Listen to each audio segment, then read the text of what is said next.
Bismillahirrahmanirrahim. Assalamualaikum warahmatullahi wabarakatuh. Waalaikumsalam warahmatullahi wabarakatuh. Segala puji bagi Allah yang telah memberikan kita nikmat sehat walafiat sehingga kita sama-sama bisa berkumpul di acara diseminasi budaya positif. Salawat dan salam tak lupa kita aturkan kepada junjungan Nabi Muhammad SAW. Semoga kita termasuk umatnya yang mendapatkan syafaat yaumil akhir nanti. Amin.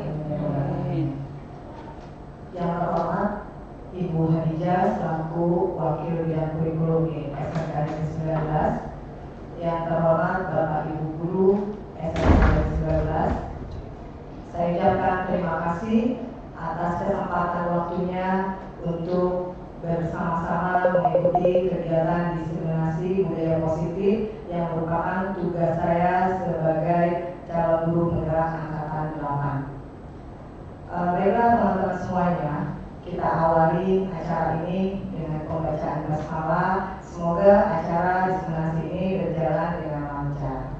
Bismillahirrahmanirrahim. Sebelum kita mulai, sama-sama kita dengarkan arahan dari Ibu Hadijah selaku Wakil Bidang Kurikulum. Kepada Ibu Hadijah kami persilakan.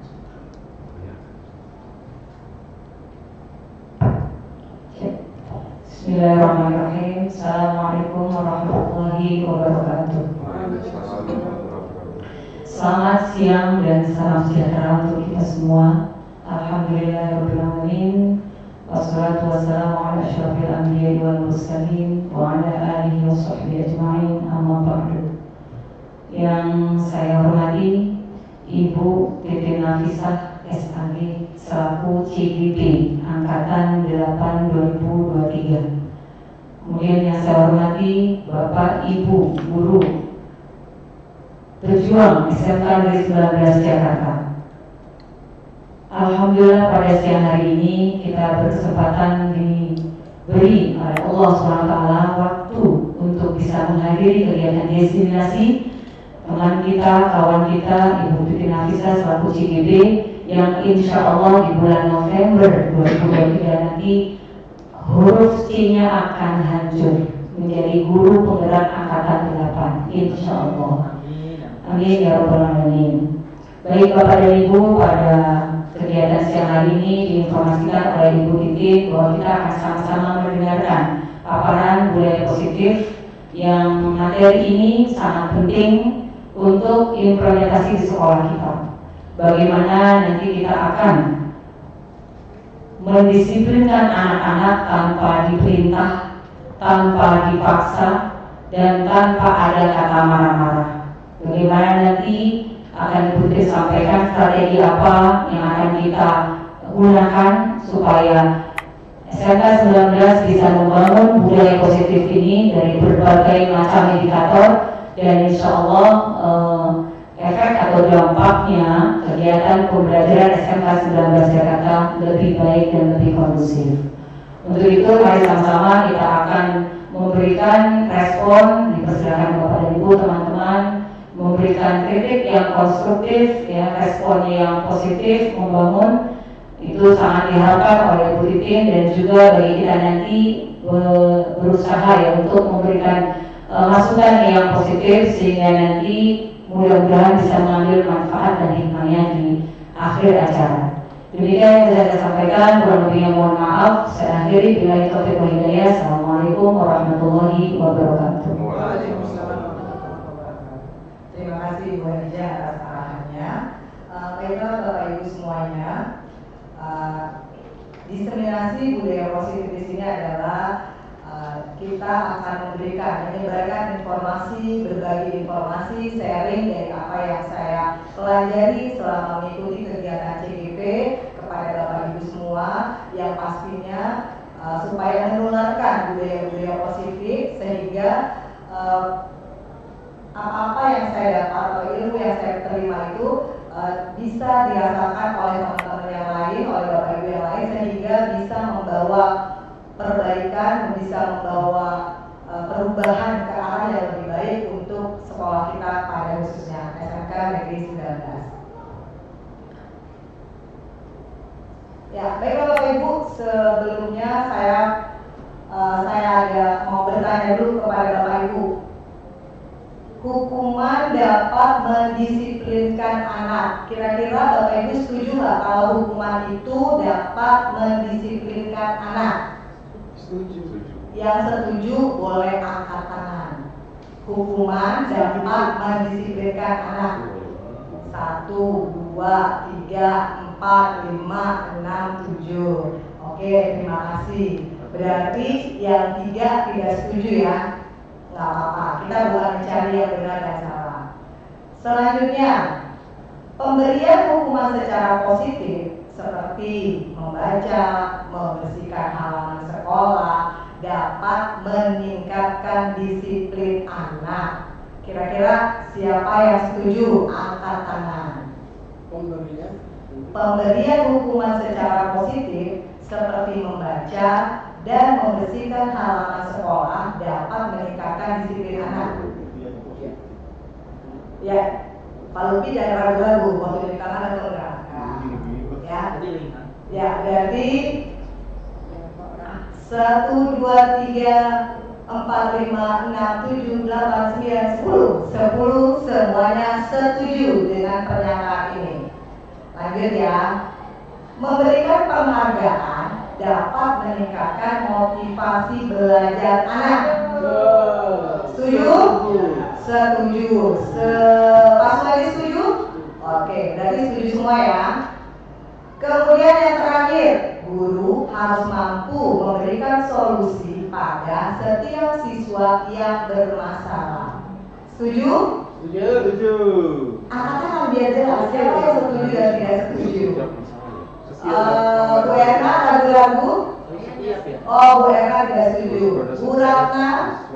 Oh, setuju. Berarti 9 yang setuju ya. Ya, ini adalah pernyataan-pernyataan yang yang tadi saya minta kepada Bapak Ibu. Nah, untuk jawabannya selanjutnya mari kita lihat di materi-materi selanjutnya. Nanti Bapak Ibu akan baru tahu, oh ternyata saya benar, oh ternyata saya salah gitu ya. Oke, kita lanjut ke selanjutnya. Untuk konsep-konsep inti dalam ciptaan budaya positif. Jadi materi yang akan kita bahas ya, yang pertama adalah tentang disiplin positif. Yang kedua, motivasi perilaku manusia. Kemudian keyakinan kelas atau keyakinan sekolah, kebutuhan dasar manusia, posisi kontrol seorang guru, dan segitiga restitusi. Ini kalau udah lihat 5 ini, baru lihat kata-katanya doang ya, belum tahu materinya. Yang paling pengen tahu tuh yang mana? Materi kira-kira yang Bapak Ibu, aduh penasaran gitu, yang mana ya kira-kira?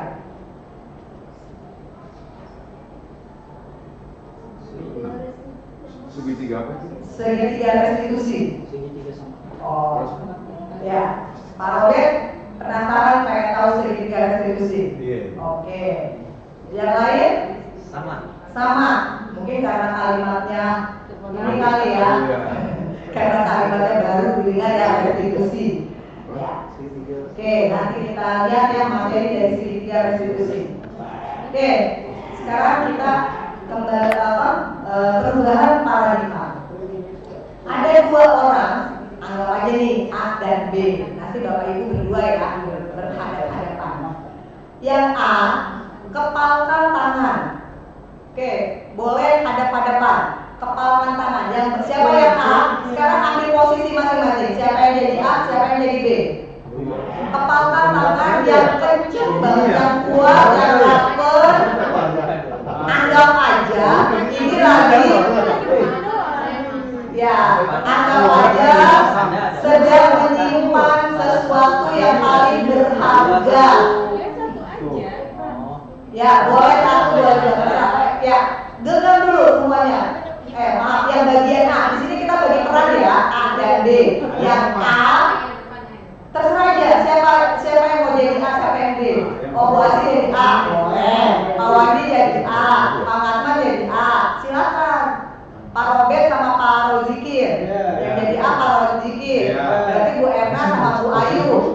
Bu Erna yang A. Oke, sekarang genggam tangannya semua. Anggap aja deh ada berlian di tangan gitu ya. Yang kenceng banget. Dan yang B, tugasnya adalah memaksa dibuka genggaman tangan yang A. Boleh dirayu, boleh marah-marah, boleh dipaksa, ya kan? Boleh dikelitikin, boleh nawarin kakek duit. Nih gue kasih duit apa? Nih kasih uang ya. Nanti boleh dibuka. Ayo, ayo cepat bu, semuanya yang A, yang B, yang B. Nah, Bikin aja. boleh dikelitikin, boleh dikelitikin, boleh dikelitikin. Harusnya gimana kritikin bu?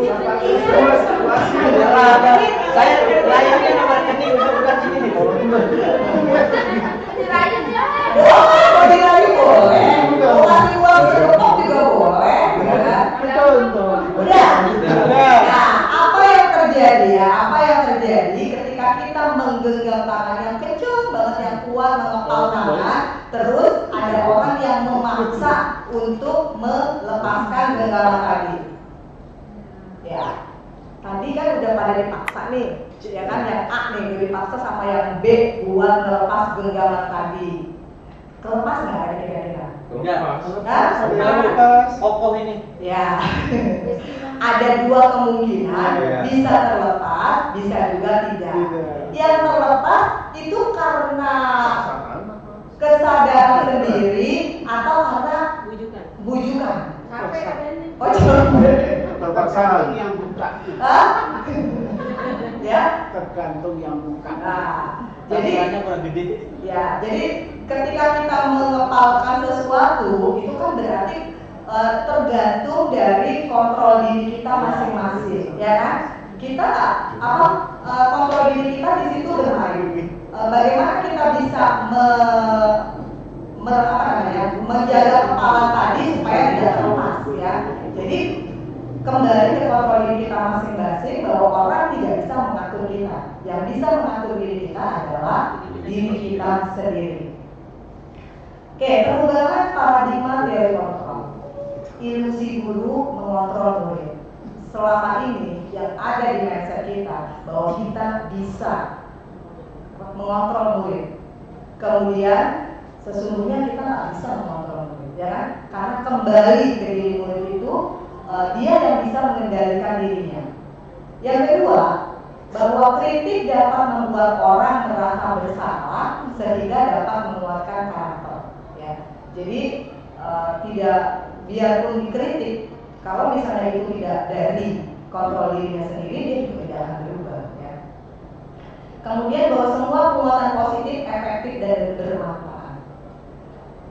Yang terakhir, ilusi bahwa orang dewasa memiliki hak untuk memaksa. Itu kadang-kadang berpengaruh pada diri kita karena kita merasa paling dewasa di sekolah, ya kita sebagai guru merasa bisa juga punya hak untuk memaksa murid. Ternyata kita tidak bisa memaksa murid. Ya, di sini bagaimana seseorang itu bisa berubah dari paradigma stimulus respon kepada pendekatan teori kontrol. Stimulus respon berarti kan ada hubungan timbal balik. Kita merasa selama ini kalau kita punya kebutuhan yang sama, kebutuhan kita tuh sama semua. Padahal kenyataannya kita punya kebutuhan yang berbeda, ya. Kita nggak punya kebutuhan yang sama. Setiap orang pasti punya kebutuhan yang berbeda. Kemudian yang kedua, semua orang melihat hal yang sama. Ternyata itu tidak seperti itu. Dalam teori kontrolnya, setiap orang memiliki gambaran yang berbeda. Jadi nggak sama, ya, pandangan kita setiap orang itu berbeda. Kita mencoba mengubah orang agar berpandangan sama dengan kita. Ternyata kita berusaha memahami pandangan orang lain tentang dunia. Perilaku buruk dilihat sebagai suatu kesalahan. Kadang kalau kita udah lihat sesuatu yang kurang bagus, itu kita langsung salah gitu ya. Nah, padahal setiap perilaku itu pasti ada tujuannya dan alasannya. Orang lain bisa mengontrol saya. Ternyata hanya Anda yang bisa mengontrol diri Anda sendiri. Kita nggak bisa dikontrol oleh siapapun ya. Saya bisa mengontrol orang lain, nah, ternyata Anda tidak bisa mengontrol orang lain. Pemaksaan ada pada saat bujukan gagal ya. Kayak tadi ya, maksa dibuka buka genggaman orang setelah bujukan gagal. Setelah dibujuk nggak bisa, akhirnya kita pakai cara paksa. Kolaborasi dan konsensus menciptakan pilihan-pilihan baru. Model berpikir menang kalah itu udah lewat ya. Kalau zaman dulu mungkin siapa yang menang siapa yang kalah. Kalau sekarang kita model berpikirnya menang-menang. Jadi tidak mencari siapa yang kalah. Tadi saya bilang kita akan bahas budaya positif. Apa sih budaya positif itu? Budaya positif adalah nilai-nilai keyakinan dan kebiasaan-kebiasaan di sekolah yang berpihak kepada murid dapat berkembang menjadi pribadi yang kritis, penuh hormat, dan bertanggung jawab ya. Jadi budaya positif itu membawa siswa kepada pribadi yang penuh tanggung jawab. Jadi bukan sekedar aturan, tapi bagaimana mereka menyadari bahwa budaya positif itu dilakukan tanpa paksaan, ya, tanpa ancaman dan juga tanpa hukuman. Kemudian disiplin positif. Disiplin positif merupakan salah satu cara menerapkan budaya positif yang bertujuan menumbuhkan kesadaran dan memberdayakan murid untuk melakukan sesuatu tanpa sorokan dan hukuman. Ya, jadi selama ini aturan-aturan atau tata tertib ya yang dilakukan atau siswa itu kan mereka lebih kepada karena takut hukuman, bukan karena kesadaran, bukan karena melakukan sesuatu itu karena tujuan yang baik, tapi lebih kepada tadi takut karena adanya hukuman atau teguran. Disiplin positif akan membawa murid pada nilai-nilai kebajikan yang sesuai dengan profil pelajar Pancasila. Ada 6 dimensi. Apa aja sih dari nilai-nilai yang sesuai dengan profil pelajar Pancasila? Yang pertama, beriman dan bertakwa kepada Tuhan dan berakhlak mulia. Kemudian yang kedua, Kebinekaan global. berkebinekaan global. Yang ketiga, bergotong royong. Yang keempat, mandiri. Yang kelima, bernalar kritis. Dan terakhir, kreatif. Ya, jadi disiplin positif yang tadi pada akhirnya akan bermuara untuk menjadikan murid-murid itu mempunyai nilai-nilai kebajikan yang sesuai dengan profil pelajar Pancasila. Oke, motivasi perilaku manusia. Ya, perilaku manusia. Ternyata ketika kita melakukan sesuatu, kita itu punya 3 motivasi. Bukan apa? Siswa dan kita. Kayaknya manusia ya, di sini dikatakan makanya manusia. Yang pertama, untuk menghindari ketidaknyamanan atau hukuman. Jadi siswa kita itu melakukan tidak terlambat, itu lebih karena takut hukuman, ya kan? Yang kedua, untuk mendapatkan imbalan atau penghargaan dari orang lain. Nah, 2 motivasi ini adalah motivasi ekstrinsik karena orang lain ya, karena lingkungan di luar dirinya. Misalnya mengerjakan soal ulangan dengan baik biar nilainya bagus karena ingin mendapat penghargaan. Nah, kalau misalnya manusia itu melakukan karena 2 hal tadi yang kita bicara tentang siswa, karena 2 hal tadi, karena menghindari ketidaknyamanan, menghindari teguran atau karena takut dihukum, dan karena penghargaan itu biasanya hanya dalam jangka pendek ya. Jadi misalnya saya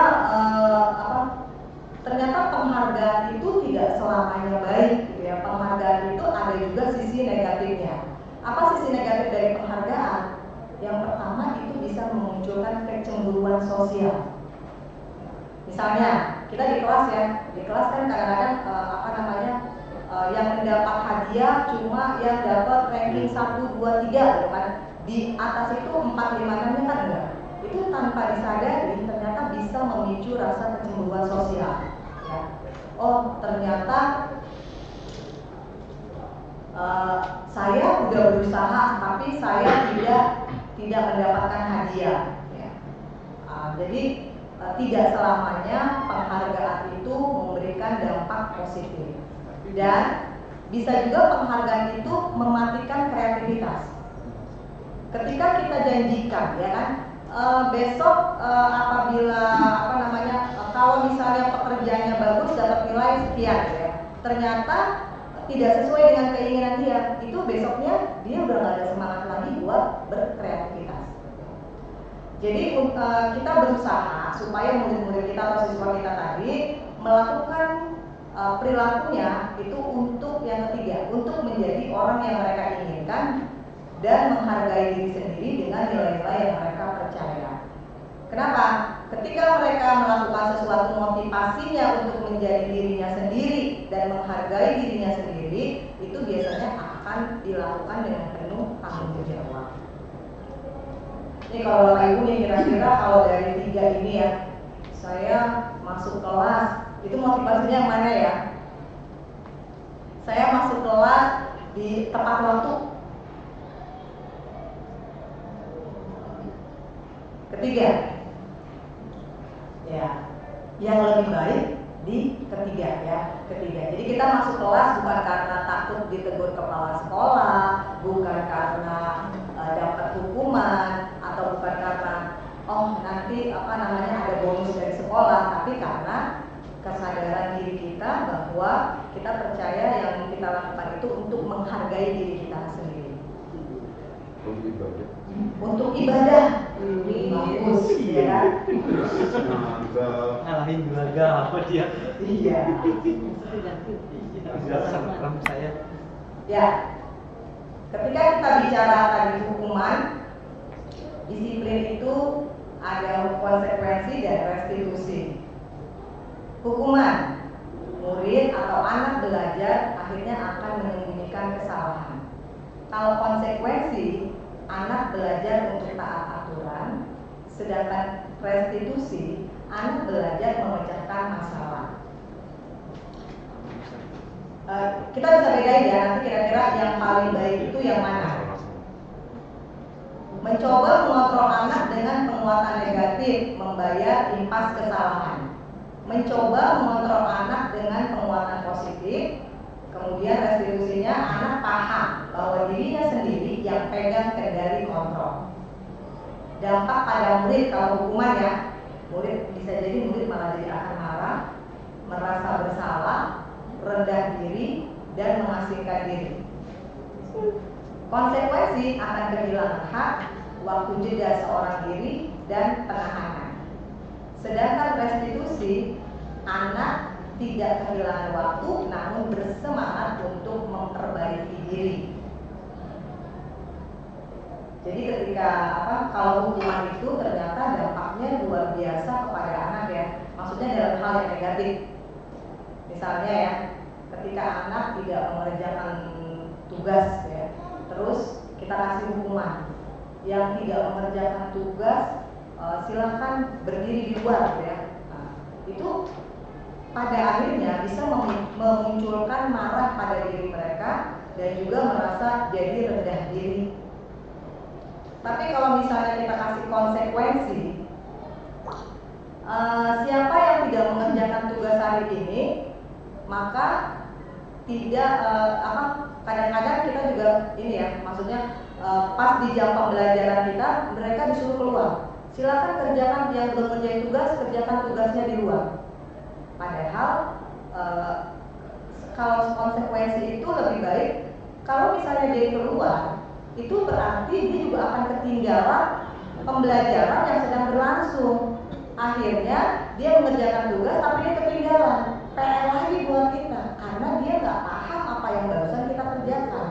Kan juga nggak mungkin kita akan menjelaskan pada satu orang saja, ya kan?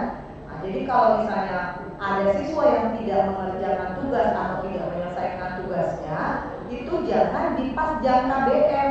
Di pas KBM waktunya kita memang sedang materi atau sedang mereka tetap ikuti KBM seperti biasa, bisa diganti tadi di jam istirahat mereka mengerjakan tugasnya, ya, tugas yang mereka belum kerjakan. Kenapa? Berarti kan di situ dia akan merasa kalau dia itu kehilangan waktu. Konsekuensi bisa juga dia akan merasa menjadi harus jadi istirahat karena dia menyelesaikan tugas, dia akan kehilangan waktunya. Nah, itu akan memberikan juga efek jerak kepada dia. Kalau saya nggak kerjain tugas, saya nggak bisa istirahat. Jadi bukan pas kita jam KBM, dia kita suruh ngerjain di luar kelas gitu ya. Itu malah berdampaknya kita jadi punya PR 2 kali. Nah, di restitusi, anak tidak kehilangan waktu namun bersemangat untuk memperbaiki diri. Tiba-tiba tidak diharapkan atau sangat melukai, sudah diketahui dan masuk akal. Jadi kalau konsekuensi itu biasanya sudah diketahui dan masuk akal. Kemudian restitusi berupa undangan untuk mengadakan restitusi. Ini Bapak Ibu, kalau kita lihat dari 3 kolom, itu kira-kira kolom yang mana dalam penanganan anak yang lebih baik? Restitusi. Ya, yang restitusi. Berdasarkan bagian yang tadi kita telah lihat, penjelasan tentang hukuman, konsekuensi, dan restitusi. Yang pertama, hukuman itu tidak terencana. Kita kadang-kadang kalau menghukum anak kan karena marah ya, yang namanya marah itu suka spontan ya, bersifat satu arah. Yang namanya kita marah, kita nggak nanya lagi sama anak, cuma dari pihak kita, ya kan? Nah, jadi misalnya tiba-tiba di kelas ada yang bikin gaduh atau tidak sesuai yang kita inginkan, kita marah kan? Akhirnya waktu kita marah, kita juga akan langsung memberikan hukuman. Udah kamu keluar gitu ya? Atau bukunya diambil ya? Atau itu kan kita spontan ya. Dan itu bersifat satu arah. Kita nggak bertanya kepada anak, tapi langsung dari kita sendiri ketika kita marah. Ya, itu hukuman. Konsekuensi itu bersifat terencana dan sudah disepakati. Misalnya ya, kan kita pasti semua Bapak Ibu sudah melaksanakan. Siapa yang nilainya belum memenuhi KKM atau belum mencapai target, misalnya, kalian berarti harus remedial. Nah, itu kan direncanakan. Tidak ada konsekuensi itu mendadak. Yang namanya konsekuensi itu direncanakan dan sudah disepakati. Jadi, ketika kita meminta anak untuk mengerjakan remedial, mereka nggak protes karena sudah ada kesepakatan ya kan. Siapapun yang nilainya belum tuntas, berarti harus ada tugas remedial. Nah, itu contoh misalnya dari konsekuensi ya. Sedangkan restitusi adalah proses menciptakan kondisi bagi murid untuk memperbaiki kesalahan dengan karakter yang lebih baik. Ya. Sekarang saya tanya ya, ini masuknya konsekuensi atau hukuman?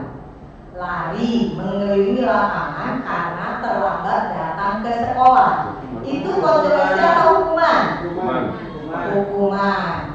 Mengerjakan tugas remedial karena nilai masih belum tuntas. Konsekuensi. Membersihkan coretan yang dia tulis di atas meja. Konsekuensi. Push up 10 kali karena tidak membawa tugas. Hukuman. Lari 2 kali mengelilingi lapangan karena terlambat mengikuti KBM PJOK. Hukuman. Lulus sudah. Di sini kan ada 2 ya, ada 2. Yang di atas lari mengelilingi lapangan karena terlambat datang ke sekolah. Konsekuensi Itu kan tadi hukuman. Oke. Yang di bawah lari 2 kali mengelilingi lapangan karena terlambat mengikuti KBM PJOK. Ada kesepakatan. Hukuman atau konsekuensi? Kata kerjanya ada Konsekuensi. Hah? Biasanya ada kesepakatan dulu tuh. Lari Lari 2 kali mengelilingi lapangan karena terlambat mengikuti mengikuti KBM PJOK. Mungkin di awal udah perjanjian dengan gurunya kali. Kalau kamu melanggar masuk KBM ini kamu Ya, jadi maksudnya hukuman apa konsekuensi? Konsekuensi. Itu maksudnya konsekuensi ya. Karena apa? Kalau tadi misalnya terlambat datang, itu kemudian di lapangan hukuman karena spontan dan tidak sesuai.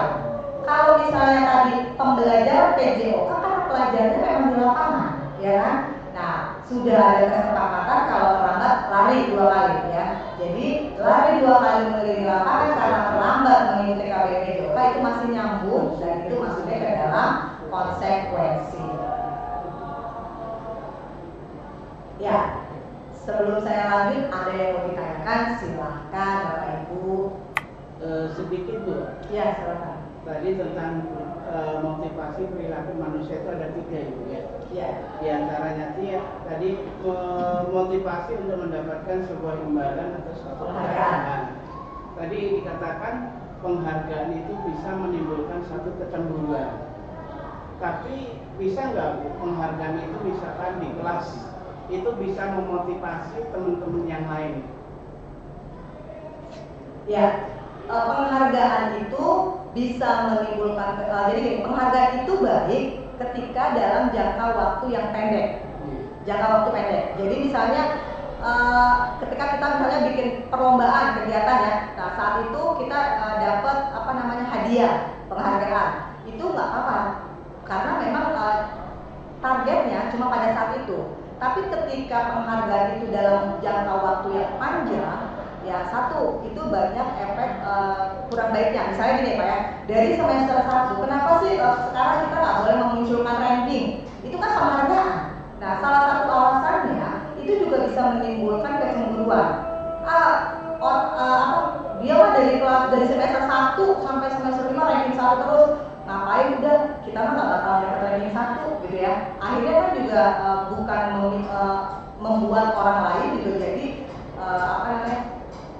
merasa cemburu. Karena yang pasti dapat ranking 1 pasti siapa? Misalnya si A, karena dia selalu dapat ranking 1. Nah, jadi kalau misalnya untuk kegiatan-kegiatan tertentu dapat penghargaan nggak apa-apa karena tadi dalam jangka pendek. Tapi kalau untuk dalam jangka panjang kayak tadi ya saya bilang misalnya ranking di sekolah, makanya kenapa sekarang ranking di sekolah juga nggak perlu ditulis. Salah satunya adalah untuk menghindari kecemburuan sosial. Bisa jadi kalau orang yang pikirannya pendek akhirnya mirip sama temannya, yang memunculkan rasa iri kepada teman yang pinter gitu ya. Enggak semua orang bisa terima gitu kan. Atau mungkin gara-gara misalnya beda nilai tipis cuma 0, berapa itu akhirnya kan jadi padahal saya nilainya segitu loh, cuma gini, kok malah saya nggak dapat. Nah, itu kan juga jadi bisa dampaknya ternyata tidak selamanya positif ya. Jadi ada positif tapi ada negatifnya juga. Cukup Pak Sandi. Bapak Ibu yang lain? Ya, Bu Endang pikirannya silakan. Itu yang tadi dikatakan bahwa kemudian penghargaan bisa menimbulkan kecemburuan. Sekarang bagaimana kita memberikan penghargaan bagaimana anak yang betul dia mungkin dalam misi semangat belajar dia ingin meraih sesuatu gitu ya. Nah, bagaimana caranya? Jadi supaya menghindari rasa cemburu. Iya. Maksudnya buat yang merasa cemburunya tadi ya Bu Ayu ya? Iya. Tadi kan dibilang tadi katakan bahwa tidak usah memberikan peringkat gitu ya, memberikan peringkat.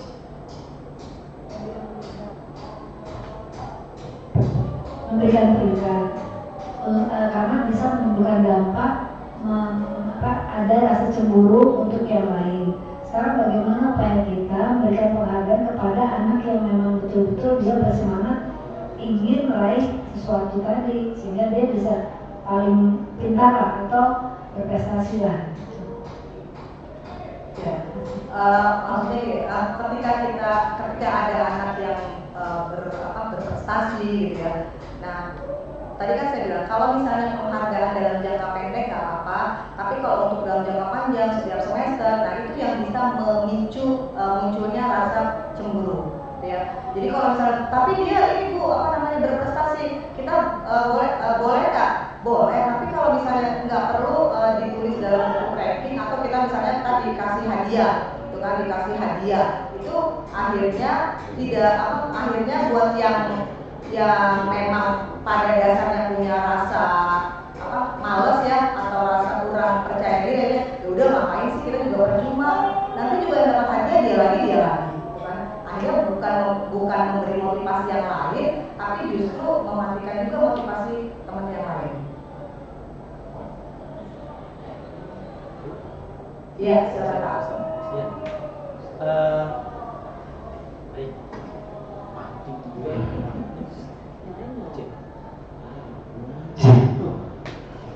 Baik Bu, tadi dikatakan kita kalau bisa menghindari reward kepada siswa-siswi, sedangkan kita juga tidak bisa menyalahkan ketika ada siswa-siswi yang datang ke sekolah ini ternyata mereka perlu reward. Bagaimana sikap kita supaya kita tuh nggak diskriminatif kepada siswa-siswi yang memang ternyata datang ke sini pun motivasinya dia pengen reward gitu, pengen reward, pengen dihargai, pengen dapat ranking 1, pengen ya begitulah kontesnya. Mohon penjelasannya. Iya, ketika kita kasih nilai dia yang bagus, itu kan bentuk reward dia juga. Ya, jadi itu juga bentuk reward ketika dia mendapat nilai nilai yang bagus di atas nilai teman-temannya, gitu ya. Jadi mungkin yang di reward di sini tidak dimunculkan, misalnya dia tadi tidak ditulis, gitu, tapi ketika dia melihat nilai dia paling tinggi di antara teman-temannya, itu juga merupakan maksudnya reward dari yang dia udah usahakan, yang udah dicapai, gitu kan. Kan bagaimanapun kan nilai yang diterima itu sesuai dengan hasil pencapaian masing-masing anak yang pasti berbeda. Baik, kita lanjut ke keyakinan kelas. Keyakinan kelas adalah di sini ya. Jadi kalau selama ini kita tahunya aturan kelas ya, tata tertib kelas gitu. Ternyata di sini kita ada keyakinan kelas. Keyakinan kelas adalah guru berperan dalam mewujudkan terbentuknya keyakinan kelas atau sekolah dengan adanya kesepakatan antara guru dan murid. Kemudian keyakinan kelas atau sekolah berupa pernyataan universal yang mudah diingat, dipahami dan harus diterapkan dalam lingkungan sekolah. Jadi keyakinan kelas itu berawal dari kesepakatan kelas. Nah, kita bisa membuat keyakinan kelas di kelas masing-masing, misalnya. Nah, pada waktu saat gimana sih aturannya dalam membuat keyakinan kelas? Yang pertama pastinya kita minta pendapat ya, minta pendapat kepada semua anak-anak yang ada di kelas, misalnya wali kelas yang mau bikin kesepakatan kelas atau keyakinan kelas, itu mereka semua kasih masukan. Kita terima semua masukan apapun dari mereka, semuanya kita terima. Kemudian nanti kita lihat di antara masukan atau ide-ide dari anak-anak itu pasti ada yang menggunakan kalimat negatif, ya, jangan atau tidak. Misalnya, coba apa aja ini kira-kira buat kesepakatan kelas kita atau keyakinan kelas kita? Pasti kan jangan bawa HP, gitu ya, jangan makan di kelas. Itu kan mereka akan memunculkan kata-kata negatif, jangan atau tidak. Nah, kita mengganti kalimat negatif tadi menjadi positif. Misalnya gini ya, jangan berisik ketika belajar. Nah, itu kita ganti menjadi mengikuti KBM dengan tertib, gitu ya. Atau misalnya jangan buang sampah sembarangan. Itu pasti muncul ide-ide atau masukan dari mereka seperti itu kan. Jangan buang sampah sembarangan. Nah, itu kalimat negatif tadi kita rubah menjadi buanglah sampah pada tempatnya. Jadi keyakinan kelas itu tidak menggunakan kata negatif, tapi harus kalimat-kalimat positif, gitu ya. Kemudian saya ada contoh.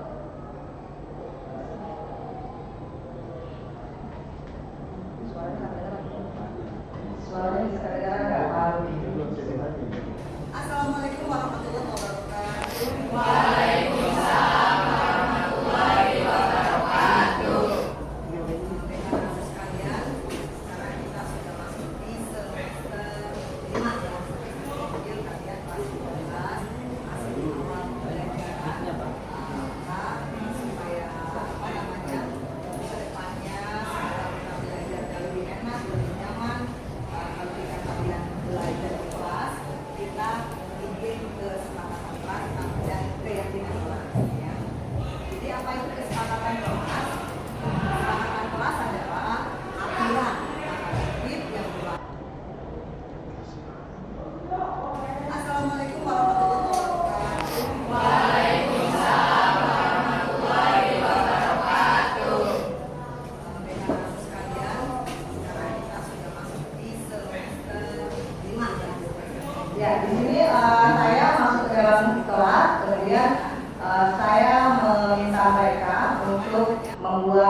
kesepakatan kelas supaya berjalannya KBM itu bukan hanya maunya saya, tapi kesepakatan antara saya dan mereka gitu ya. Sehingga ketika nanti ada yang tidak sesuai dengan kesepakatan, mereka juga akan menyadari bahwa itu tidak dilaksanakan ya. Jadi di sini saya meminta mereka semuanya untuk memberikan masukan-masukan buat kedepannya kita belajar tuh maunya seperti apa ya. Nah, jadi kadang-kadang kan kita cuma idenya dari kita ya. Pokoknya selama belajar nggak boleh pegang HP, nggak boleh pegang HP, nggak boleh minum, nggak boleh keluar masuk. Gitu.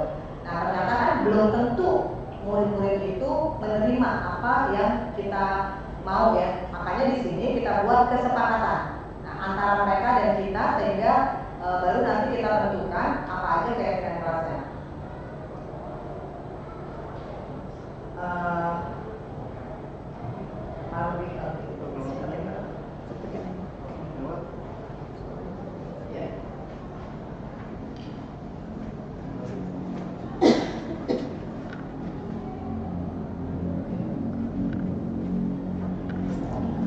Ya, dari video tadi akhirnya kita sepakat bahwa mereka dari pertama kan pasti banyak ya Bapak Ibu ya.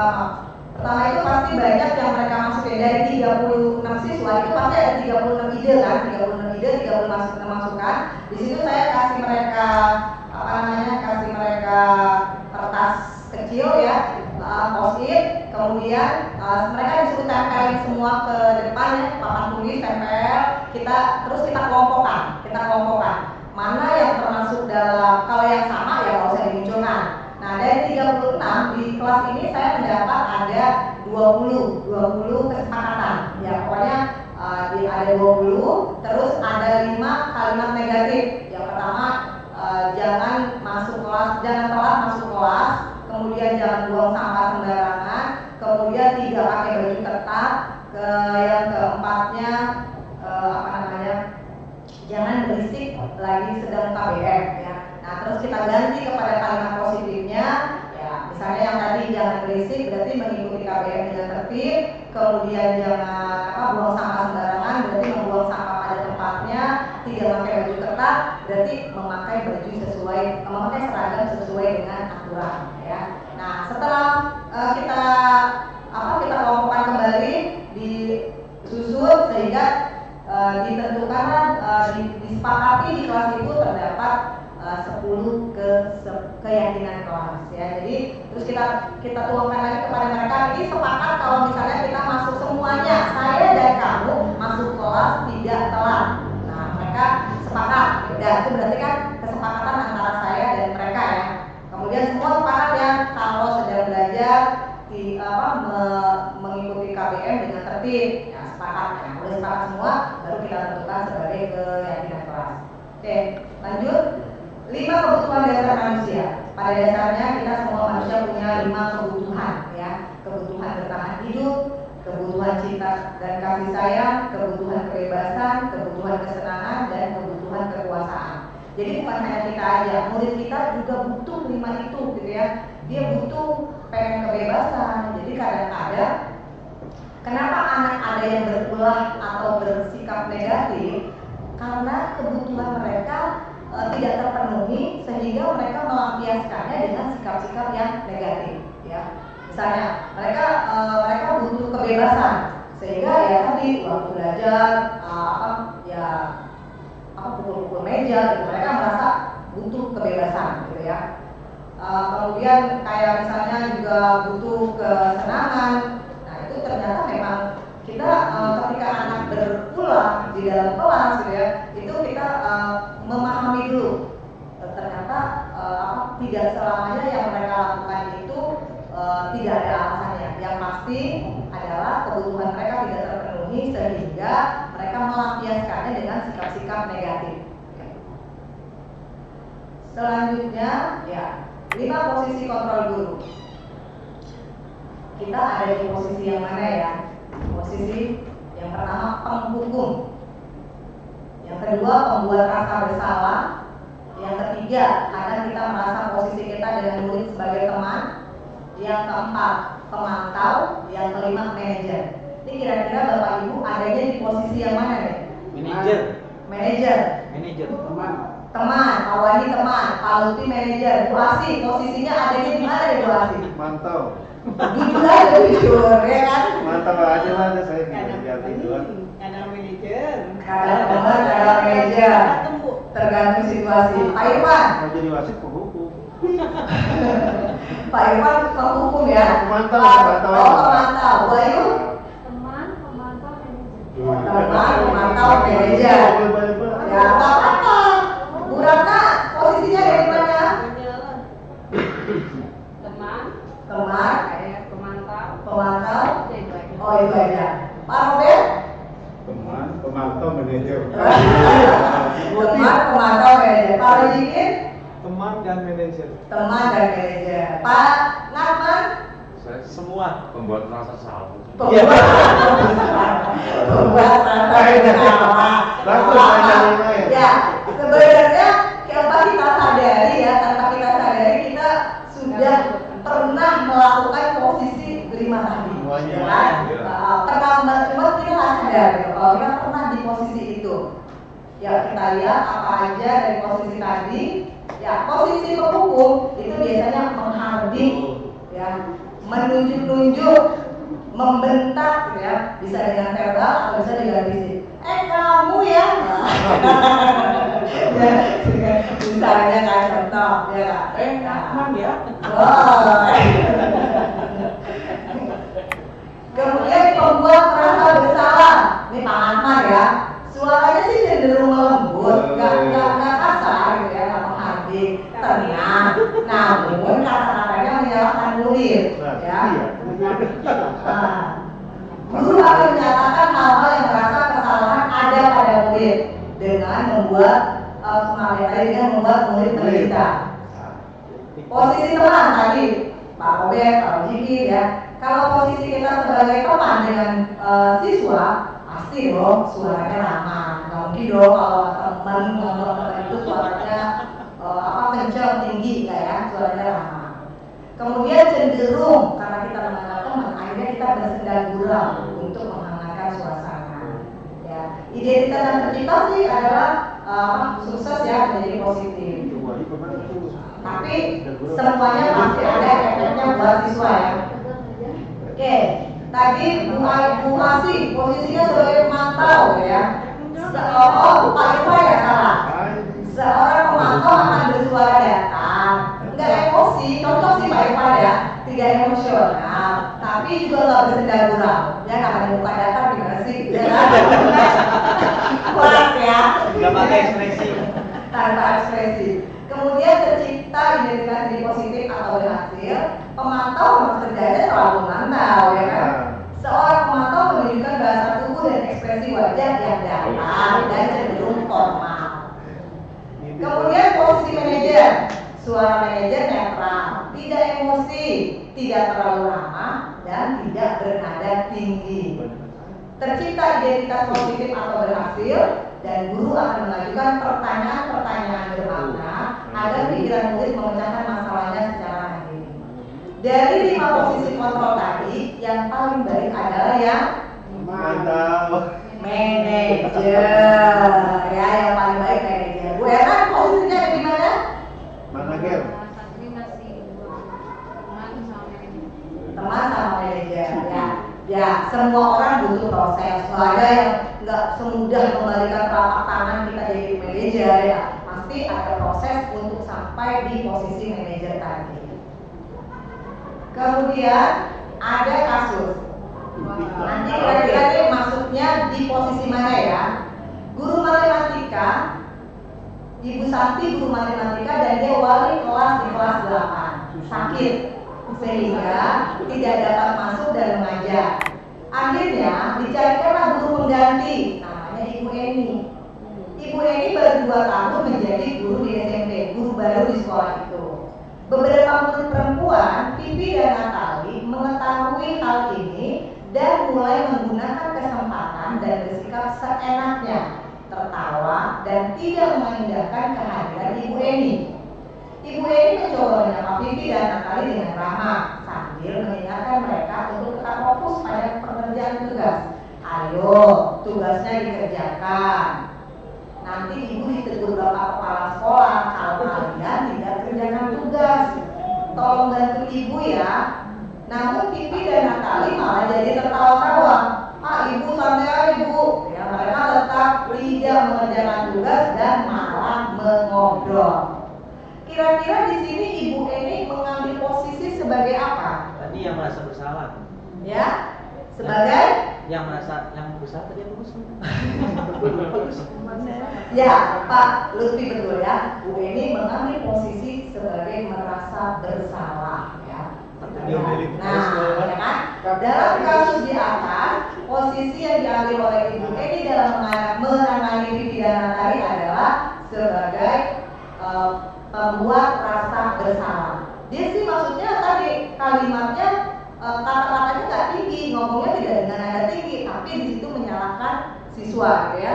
Ayo nanti ibu ditegur bapak kepala sekolah, gitu. Jadi kan murid akhirnya ngerasa, oh gara-gara kamu nih saya jadi ditegur, gitu ya. Jadi membuat siswa merasa bersalah, ya. Nah itu tadi contoh posisi guru. Kemudian kita lanjut restitusi. Restitusi berfokus pada solusi atau pemecahan masalah dan bisa dilakukan bukan pada masalahnya. Sebuah cara menanamkan disiplin positif pada murid. Restitusi mengajak murid untuk mengidentifikasi kembali tindakannya sehingga dia bisa menganalisis dan memikirkan langkah yang tepat dalam pemecahan masalahnya. Oke.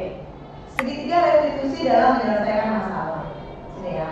Guru yang berperan sebagai manajer menggunakan segitiga restitusi dalam menyelesaikan masalah melalui 3 tahapan. Jadi segitiga, kenapa disebut segitiga? Karena memang ada 3 tahapan ya dalam penyelesaian masalah. Makanya disebut segitiga restitusi. Apa aja tahapannya? Yang pertama menstabilkan identitas, ya menstabilkan identitas. Kemudian validasi tindakan yang salah dan menanyakan keyakinan. Jadi yang namanya menstabilkan identitas di sini kayaknya nggak bisa pakai suara lagi ya Pak Rubi ya? Apa nggak muncul suaranya lagi ya? Hah? Coba lihat.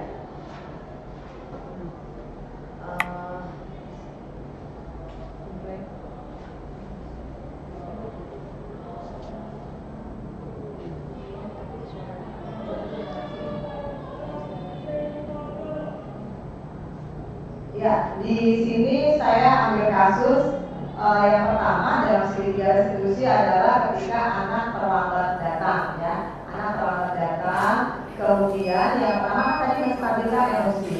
Ketika kita jadi tiket menangani siswa yang terlambat, itu kita nggak bisa langsung marah gitu ya, langsung udah mau pulang aja udah kelas gitu ya. Tapi kita menstabilkan identitas dia dulu. Kita berusaha untuk yang namanya orang terlambat kan pasti panik ya kan? Pasti dia juga masih mengatur nafasnya dan masih ada juga mungkin kalau anak kelas 10 mungkin masih takut. Nah itu kita berusaha menstabilkan identitasnya dengan mengatakan bahwa setiap orang pasti pernah salah, ya. Setiap orang pasti pernah salah. Kemudian ketika kita bilang setiap orang pasti pernah salah, itu kan dia akan merasa dia distabilkan identitasnya sehingga dia tidak merasa dikoyokkan. Nah kemudian baru kita lakukan dengan memvalidasi kesalahan. Ya, memvalidasi kesalahan kita nggak usah nyebut kesalahan dia apa. Mereka juga tahu kok kesalahannya ya. Jadi tinggal kita kembalikan ke dia, kita validasi. Kira-kira nih kamu apa yang udah kamu perbuat? Kira-kira apa yang salah dari hari ini? Pasti kan dia juga akan mengatakan, iya bu, saya terlambat, ya, saya telat, walaupun kita juga tahu dia terlambat, ya. Nah, jadi kita memvalidasi kesalahan dia dulu. Setelah dia menyebutkan menyadari kesalahan dia yang apa, oh saya terlambat bu, saya ini segala macam, baru kita berusaha untuk kembali pada keyakinan sekolah. Kira-kira kalau kamu terlambat, peraturan mana, keyakinan sekolah mana yang sudah kamu langgar, ya? Nah nanti gini, ya bu, misalnya kan saya harusnya datang ke sekolah itu 6.30, tapi saya terlambat datang ke sekolah sampai 6.40 misalnya kan. Nah di situ kita di sini posisi saya sebagai manajer. Jadi tidak pakai nada tinggi, ya kan? Tapi kita mencari solusi dengan segitiga restitusi tadi ya. Kemudian baru kita tawarkan kepada mereka. Ini kalau misalnya kamu merasa tadi kamu terlambat, kemudian sudah melanggar keyakinan sekolah, ke depannya kamu mau seperti apa, ya kan? Nah, jadi bukan kita yang besok kamu gak boleh telat lagi, ya, tapi nggak gitu. Jadi ke depannya selanjutnya kamu mau menjadi orang yang seperti apa, gitu ya? Mau menjadi seperti apa? Nanti biasanya kan ya, nanti yang jadi akhirnya kan juga diri sendiri kan? Ya Bu, besok saya tidak telat lagi, besok saya bangun lebih pagi lagi, ya. Nah, ini adalah salah satu contoh dalam penanganan segitiga restitusi. Ya. Kemudian, ya ini testimoni ya. Jadi ketika kita bikin anak yang terlambat kita tegur, kemudian kita kasih hukuman dengan kita pakai segitiga restitusi, di situ anak bisa membedakan mana yang menurut mereka lebih nyaman untuk mereka terima, gitu ya, dan di mana mereka merasa bahwa kalau ketika kita menghukum mereka, justru di situ akhirnya muncul tidak terima, gitu ya. Tapi ketika kita pakai segitiga restitusi, mereka merasa kayaknya saya sih salah, tapi di situ saya diberi kesempatan untuk memperbaiki diri melalui kesadaran sendiri. Demikian Bapak Ibu yang bisa saya sampaikan. Apabila ada masukan atau ada yang mau ditanyakan, silahkan. Ya Pak Robert, silahkan Pak. Terima kasih Bu Titin. Boleh berjalan.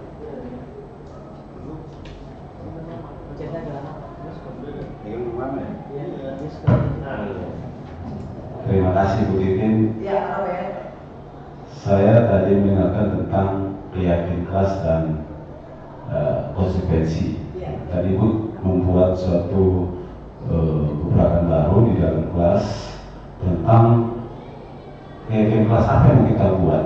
Tentu saja agar berjalannya KPR itu baik semuanya. Tetapi ada kalanya tidak mulus itu berjalan konsekuensi kelas, ya. Nah, seperti banyak hal yang kita lihat di lapangan ketika kita buat konsekuensi kelas, ada satu dua anak yang mencoba untuk melanggar konsekuensi kelas, kelas ya. Nah, apa tindakan kita ketika keyakinan kelas itu mereka tidak patuhi? Gitu. Di sini harus ada konsistensi daripada semua yang terlibat di dalam pembuatan konsekuensi kelas itu, sehingga apa yang kita sepakati bisa berjalan di lapangan dan hasilnya tentu saja sungguh sangat baik buat kita dan buat murid itu sendiri. Itu aja Bu. Terima kasih. Ya, terima kasih Pak Robert. Ya, pada dasarnya kan semua semua program atau semua rencana itu kan memang tidak semulus yang kita bayangkan ya Pak. Pasti ada hambatan, ada halangan, itu pasti seperti itu. Nah, ketika kita membuat makanya kan ketika aturan dibuat, kadang-kadang mereka menganggap aturan dibuat untuk dilanggar, karena mereka merasa aturan itu dari sepihak, dari pihak sekolah, tapi tanpa menanya kesepakatan dari siswa, kan? Makanya dengan keyakinan kelas ini kan tujuannya adalah bahwa kesepakatan yang dibuat itu bukan hanya dari kita, tapi juga dari mereka. Makanya kan tadi kan di awal kita sepakati dulu, semua masukannya itu kan bukan dari kita, semua dari mereka, terus diketahui oleh teman mereka semua satu kelas, disepakati, kemudian kita buat menjadi sebuah keyakinan. Jadi bedanya kesepakatan dan keyakinan adalah kalau kesepakatan itu kan kita cuma bikin aturan-aturan gitu ya, maksudnya tapi kalau di keyakinan, ketika sampai di keyakinan kelas itu mereka bukan sekedar membuat, tapi menyadari bahwa ketika mereka tidak melakukan itu ada konsekuensi yang harus diterima, gitu ya, ada konsekuensi yang harus diterima. Ya misalnya ketika mereka mengembalikan barang di kelas ke tempatnya, mengembalikan barang di kelas ke tempat menyimpan barang masing-masing atau menjaga barang masing-masing. Nah itu kan udah keyakinan kelas, mereka menyadari bahwa semua milik dia harus dijaga oleh mereka sendiri. Nah ketika dia naruh misalnya tempat kotak pensil di atas bukan di tempatnya atau handphone di atas meja terus dia tinggal ternyata hilang, ya itu sebuah konsekuensi, gitu ya. Itu kan sebuah konsekuensi karena udah disepakati dan diyakini bahwa kalau barang yang mereka punya harus dijaga masing-masing karena tidak semua orang istilahnya bisa menjaga barangnya. Itu kan contoh ya Pak. Nah, jadi ya memang kalau ada sanksinya Pak, ya karena tadi udah keyakinan kelas berarti bukan sanksi lagi, tapi konsekuensi yang dia terima dari apa yang sudah disepakati. Kalau misalnya kalau ada 1-2 yang melanggar gimana Bu? Karena tadi aturan yang dibuat oleh mereka, kayaknya misalnya tiket kelas mengisi kelas, kemudian kelas, ya kan? Kelas di situ kan kalau misalnya mereka meyakini bahwa kelas itu harus bersih. Kenapa sih kelas harus bersih? Ya supaya kita nyaman belajarnya, supaya kita sehat gitu ya. Nah ternyata ada yang nggak pikir.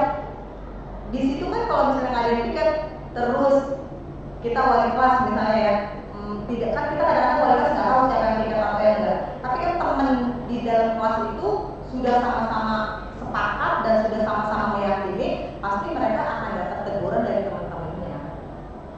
Itu kan kalau jadi ketika dia ditegur sama ketua kelas atau yang lain, itu konsekuensi yang diterima. Gimana Pak Robert?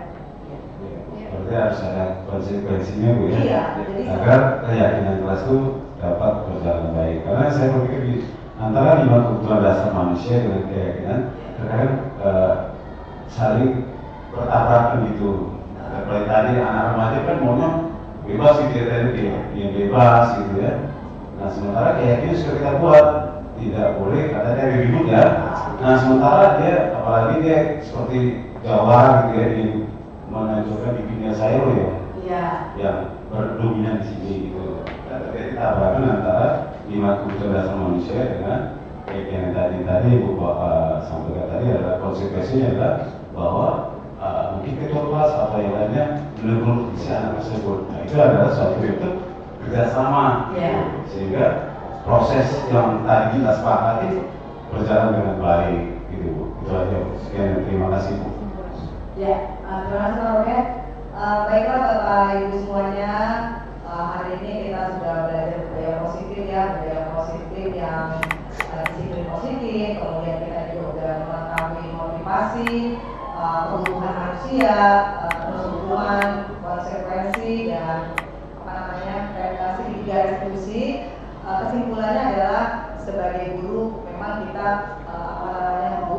manusia biasa, pastilah ada kurang dan lebihnya, ya kan? Tapi di sini kita belajar untuk merubah diri kita, ya kan? Menjadikan diri kita menjadi guru yang lebih baik dari sebelumnya, yang pastinya adalah selain untuk murid itu juga pasti berdampak positif buat diri kita sendiri.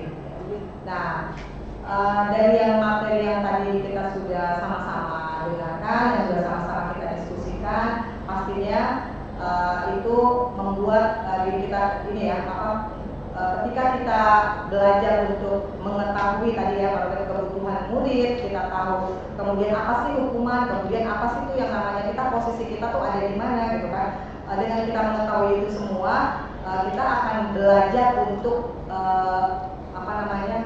berpihak kepada murid ya. Kita akan belajar untuk aturan-aturan yang kita buat itu atau kebijakan-kebijakan yang kita buat itu akan berpihak kepada murid karena kita udah berusaha memahami kebutuhan manusia gitu kan. Jadi dia posisinya lagi butuh kebebasan gitu kan, atau lagi butuh kekuasaan atau butuh kasih sayang ya. Nah jadi akhirnya kita akan melakukan KBM dengan lebih baik, bukan hanya sebagai guru pengajar tapi juga sebagai pendidik ya. Akhirnya saya ucapkan terima kasih, semoga yang sudah kita lalui hari ini bermanfaat buat diri kita masing-masing dan berdampak positif buat siswa-siswi kita yang di SMA. Tepuk tangan buat kita semua. Wassalamualaikum warahmatullahi